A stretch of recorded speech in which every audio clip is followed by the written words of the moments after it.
정의용 전 안보실장 등 감사원이 수사를 의뢰한 문재인 정부 안보라인 인사들이 군사 기밀 유출 혐의를 받고 있는 것으로 확인됐습니다.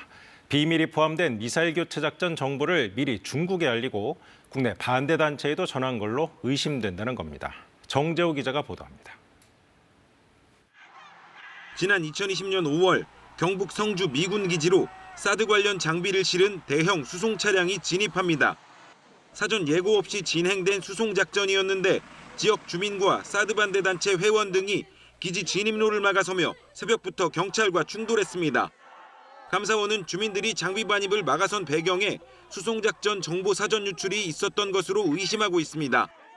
당시 국방부는 반발이 우려되는 중국 측에 이 같은 작전을 사전에 충분히 설명했다고 밝힌 바 있습니다. 사드 체계 일부 장비의 성능 보장 및 안전성 확보를 위해서 노후 장비 교체가 필요한 상황입니다. 그런데 감사원은 당시 설명 내용에 2급 비밀이 포함됐다고 보고 관련 인사들에게 군사기밀보호법 위반과 직권남용 등 혐의를 적용해 지난달 말 대검찰청에 수사 의뢰했습니다. 수사 의뢰 대상은 정의용 전 국가안보실장과 정경두 전 국방부 장관 등 4명입니다.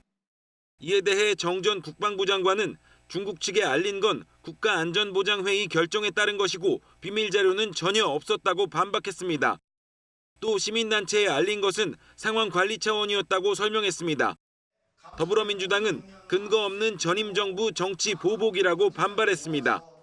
다시 감사원이 등장했습니다. 전임 정부를 향해 칼을 휘두릅니다. 지난 2년 반 동안 무수히 많이 봤던 장면입니다.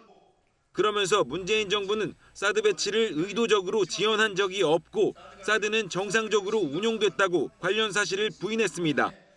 KBS 뉴스 정재우입니다.